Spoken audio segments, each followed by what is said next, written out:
খুব সহজেই আপনি নিজের হাতে ঈদের শুভেচ্ছা জানানোর কার্ড বানিয়ে আপনার প্রিয়জন বা বন্ধুদের সহজে গিফট করতে পারেন।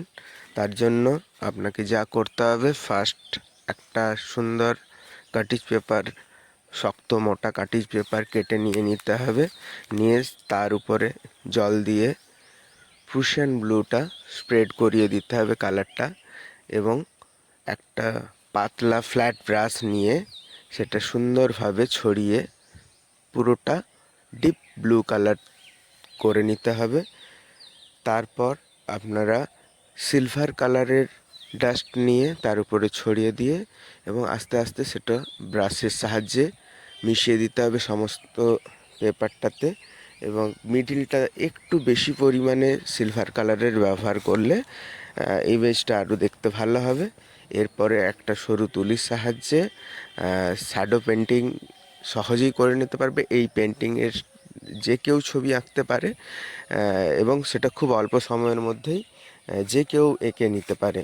তারপর সুন্দর করে ঈদ মোবারক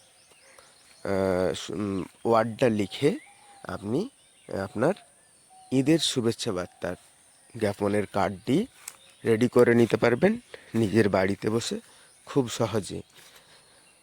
তো দেখতেই পাচ্ছেন খুব সহজেই একটা আর খুব কম সময়ের মধ্যে একটা কার্ড কিভাবে বানানো হয়ে গেল। কার্ড বানানোর আমরা একবারে শেষের দিকে চলে গেছি।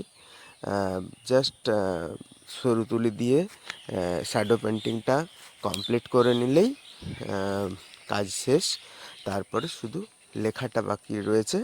তো এইটার জন্য আমি প্রথমে ডিরেক্ট তুলি দিয়েই করে ফেলেছি কাজটা, কিন্তু এই ক্ষেত্রে আপনারা প্রথমে লেডের দিয়ে ড্রয়িং করে নিয়ে তারপরে কালারটা দিয়ে দিতে পারেন। তো আশা করি যদি চেষ্টা করেন খুব সহজেই এটা বানিয়ে ফেলতে পারেন নিজের হাতে। আর এই কার্ডটা আপনাদের কেমন লাগলো আপনারা কমেন্ট করে জানাবেন। যদি ভালো লাগে তাহলে ফলো করে দেবেন। এই রকম নতুন নতুন শেখার জিনিস আমি প্রতিনিয়তই এই চ্যানেলটাতে নিয়ে আসি বা এই পেজটাতে নিয়ে আসি। তো ফলো করে দিয়ে সাথে থাকবেন। নমস্কার, ধন্যবাদ। সকলকে পবিত্র ঈদের শুভেচ্ছা। ধন্যবাদ। এতক্ষণ আমার সাথে জুড়ে থাকার জন্য অনেক অনেক ধন্যবাদ আপনাদের।